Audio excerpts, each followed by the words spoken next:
सबको जय मसीह। फिर से एक नए एपिसोड में आपका स्वागत है।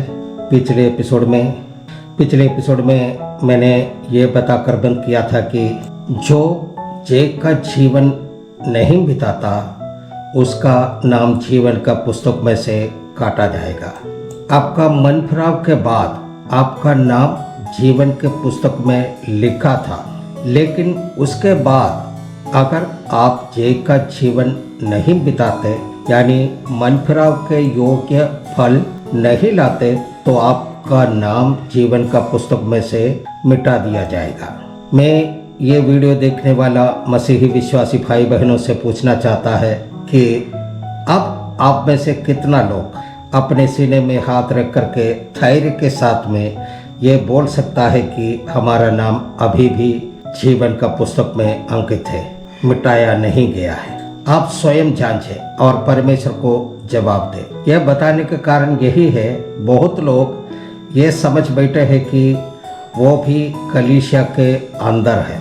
वे लोग ये नहीं जानता है कि अगर मन फिराव का अवस्था उनका जीवन में नहीं है तो वो परमेश्वर के कलीसिया का अंदर नहीं है, उस कैंपस में नहीं और कलीसिया का आसपास में भी नहीं है। वे लोग इस सच्चाई को जाने बिना अपना जीवन बिता रहे हैं। परमेश्वर यही चाहता है कि वे लोग भी सच्चाई को जाने और अपना जीवन को सुधार कर संभाल कर वह आगे बढ़े।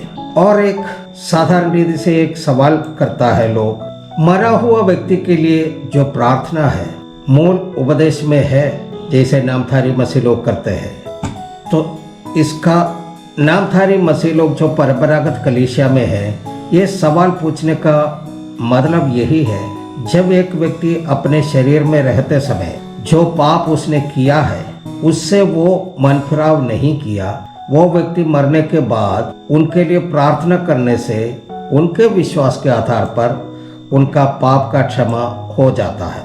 उसका जवाब यही है, जैसे पहले हमने बताया है, नया नियम के कलीसिया का जो मूल उपदेश प्रेरितों का किताब और पत्रों में पाए जाते हैं, कितना भी बार ये पुस्तक और पत्रियां पढ़ ले, उलट पुलट के पढ़ ले, एक भी ऐसा वचन आपको नहीं मिलेगा जिसमें यह साबित हो जाए कि प्रेरितों ने कोई मरा हुआ व्यक्ति के लिए प्रार्थना किया हो और उस मरा हुआ व्यक्ति का पाप क्षमा हुआ हो।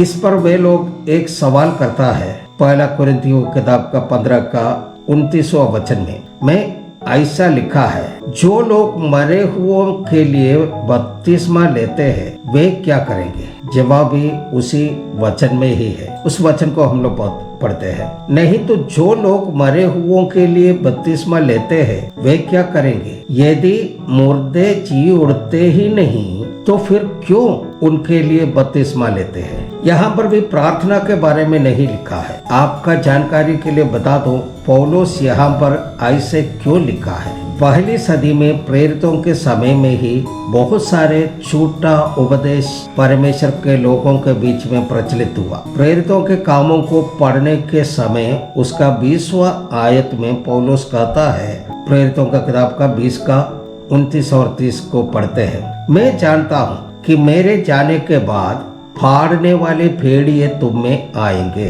जो झुंड को न छोड़ेंगे। तुम्हारे ही बीच में से भी ऐसे मनुष्य उठेंगे जो चेलों को अपने पीछे खींच लेने को टेढ़ी मेढ़ी बातें कहेंगे। यानी कि सीधा जो बाइबल का सत्य वचन नहीं बल्कि टेढ़ी मेढ़ी बातें करके उनको फरमाएगा। पौलुस साफ रीति से कहता है, मेरे जाने के बाद फाड़ने वाले भेड़िए तुम में आएंगे जो झुंड को न छोड़ेगा, और तुम्हारे ही बीच में से भी ऐसे मनुष्य उठेंगे जो चेलों को अपने पीछे खींच लेने को टेढ़ी मेढ़ी बातें करेंगे। यानी दुरुपदेश, यानी कि झूठा उपदेश दे करके जो भोले भाले विश्वासी है उसको फटका देंगे। ये बाहर से नहीं बल्कि तुम्हारे ही बीच में से ऐसे दुरुपदेश देने वाला यानी कि झूठा उपदेश देने वाला मनुष्य उठेंगे। यह बात पौलुस ने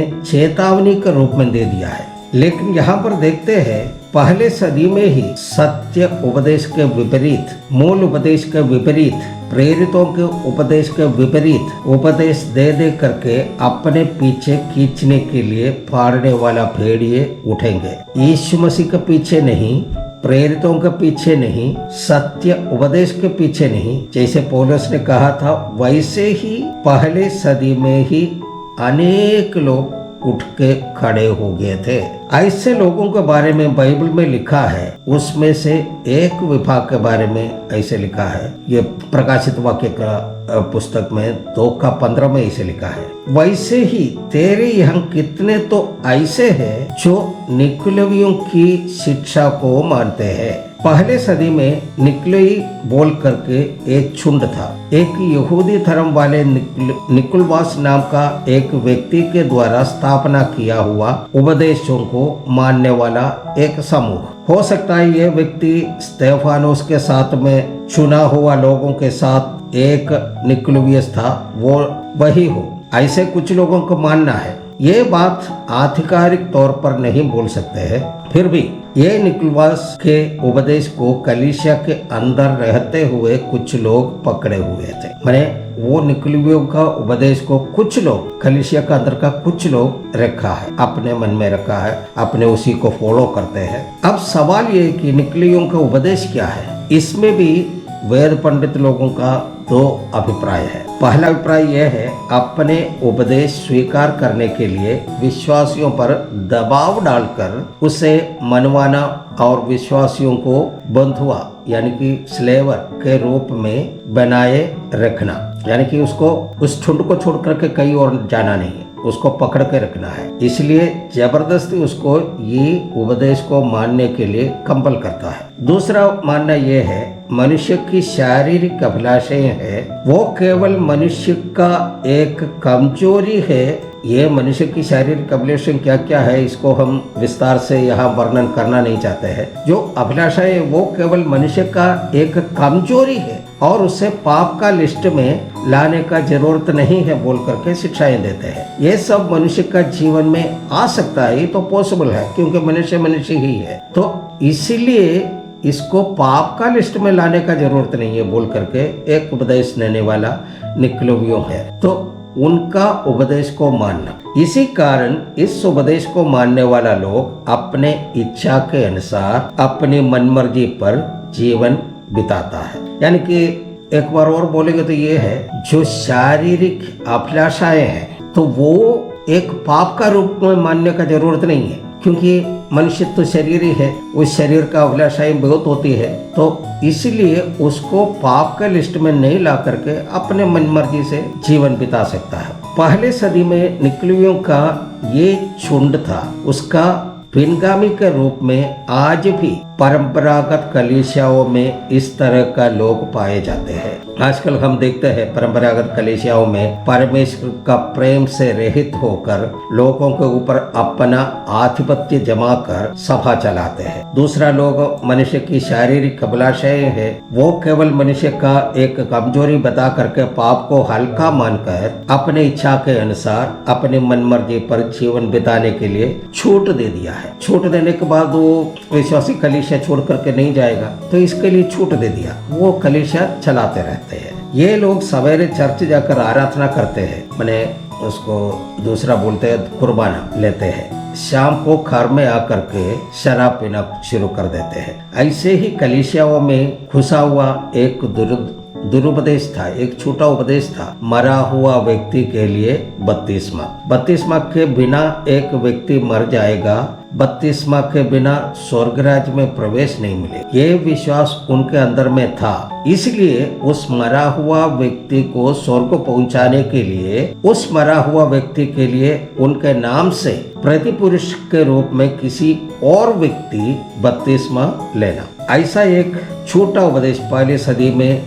हुआ करता था। मरा हुआ व्यक्ति का पुनरुत्थान के बारे में प्रेरित पौलुस लिखने के समय में इसी प्रकार एक व्यक्ति के बदले दूसरे व्यक्ति बपतिस्मा लेने का उपदेश देने वाले के अनुसार मरा हुआ व्यक्ति का पुनरुत्थान नहीं है, ये मानते हैं। इसलिए मरा हुआ व्यक्ति का पुनरुत्थान नहीं है बोलने वालों को जवाब के रूप में पौलुस पहला कुरिन्दी उसका 15 अध्याय का 29वां वचन में बताता है। साधारण बोलचाल में अगर बोलेगा तो उसका छड़ी लेकर उससे मार दिया। अभी आप थोड़ा बहुत समझ गए होगा। इसलिए फिर से मैं बताना चाहता हूँ, कलीसिया में मरा हुआ व्यक्ति के लिए प्रार्थना या मरा हुआ व्यक्ति से प्रार्थना, ये दोनों मूल उपदेश में नहीं है। एक व्यक्ति बिना मन फिराव के मर जाएगा तो दूसरे व्यक्ति के प्रार्थना के द्वारा उसे स्वर्ग राज्य पहुंचाया नहीं जा सकता। इसलिए परमेश्वर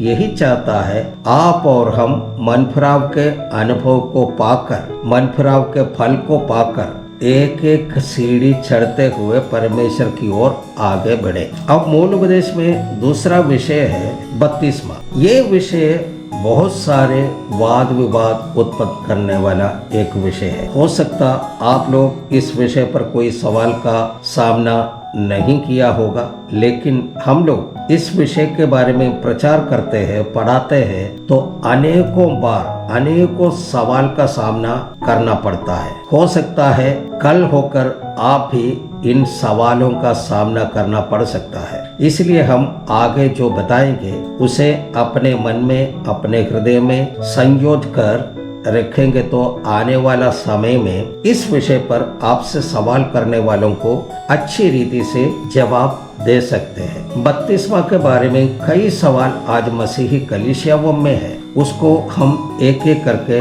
बताना चाहते हैं। पहला, विश्वास का बपतिस्मा के विरोध करने वाले, उसे टुकराने वाले लोग पूछने वाला एक सवाल है, बपतिस्मा नहीं लेने वाला क्या स्वर्ग नहीं जाएंगे? बपतिस्मा नहीं लेने वाला क्या नरक जाएंगे? ये आजकल पेंटेकोस्ट लोगों के सामने अधिक शक्ति के साथ आने वाला एक सवाल है। पहला सवाल का पहला भाग का जवाब उनका उपदेश के द्वारा ही देते हैं। मन फिराव के अनुभव जीवन में प्राप्त करने के बाद बपतिस्मा का उपदेश ना सुनकर, ना समझकर वो व्यक्ति मर जाएगा तो स्वर्ग में जाएगा। एक बार और बोलते हैं, मन फिराव के अनुभव जीवन में प्राप्त करने के बाद बपतिस्मा का उपदेश ना सुनकर, ना समझकर वो व्यक्ति मर जाएगा तो स्वर्ग में जाएगा। लेकिन मैं इसे स्पष्ट करना चाहता हूँ, स्वर्ग में विभिन्न जगह है, नया भूमि, नया स्वर्ग, नया यरूशलेम, ऐसे ऐसे आदि आदि। ये व्यक्ति के स्थान नया भूमि में होगा। नया स्वर्ग यानी कि पुराना नियम के भक्त लोगों और शहीदों के लिए बनाया हुआ है। नया यरूशलेम और सियोन नया नियम के पवित्र कलीसिया यानी कृपा युग का पवित्र लोगों के लिए बनाया हुआ है। पहले बताए हुए लोगों नया भूमि में होगा, लेकिन नया यरूशलेम या सियोन में नहीं जाएगा, नया स्वर्ग में नहीं जाएगा। अभी यहीं पर समाप्त करते हैं, आगे का एपिसोड में आगे बताएंगे। तब तक के लिए सबको जय मसीह, सबको धन्यवाद।